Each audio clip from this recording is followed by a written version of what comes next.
and like an artist who does installations, like I have so many cool ideas of like the different things that are possible. And I do think that from an accessibility perspective, it is kind of cool that now all of a sudden, you know, my friends and fans from Tanzania can tune in when I'm doing a show in Toronto, which wasn't possible, obviously, right before the pandemic. So I definitely think there's a lot of opportunity. I think it's probably going to be a little weird and not that great in the beginning, you know, until we figure it out.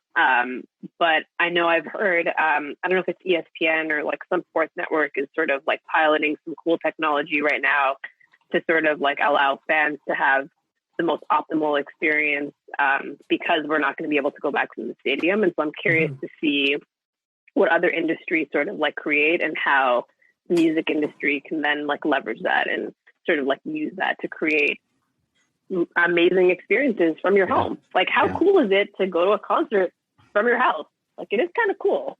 And so, yeah, I'm curious to see like what the industry and like does and how they sort of like step up. But I do feel like they're going to be like, I do feel like this is sort of like the end of music as we knew it, sort of live music as we knew it. And there's going to be some like crazy something. Yeah.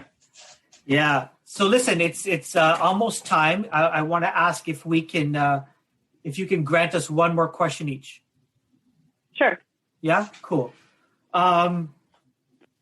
So you have a full length album coming out. You have an EP coming out. Like what sort of, how are you releasing it? Is it going to be drip, or are you going to pull a full project out? What's coming up? So it's an EP. I have been dripping. I was planning to just drop the EP, but because I didn't finish the album and just wanted to like get it out there, I ended up dropping some singles. So I'm going to be dropping one more single at the end of this month, and then hopefully, if everything goes according to plan and the whole world doesn't shut down again, I will drop the album by the end of the year. Cool. The EP. You excited?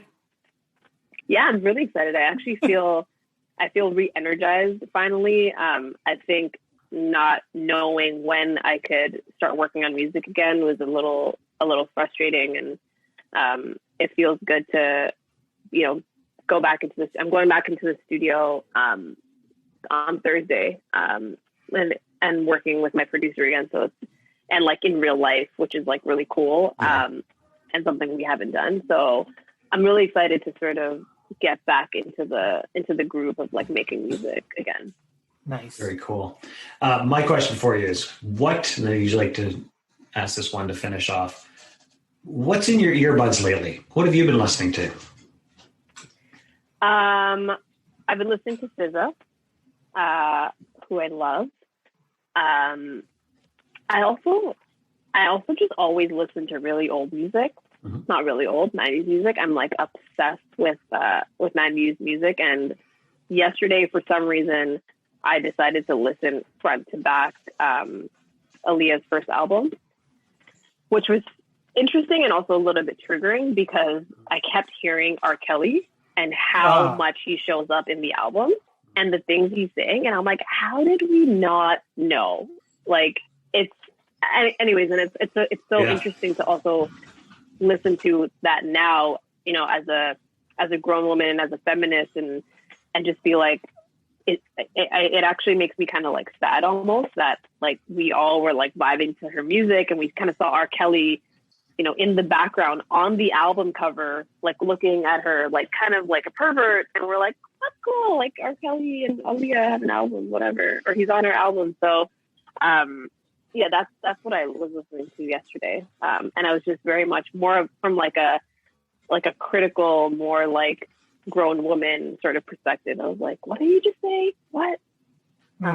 So yeah, but I feel like I'm usually listening to, if it's not 90s R&B, it's some like new R&B slow jam vibe that has come out recently. And I think another artist that I'm like really into right now is Snow Allegra.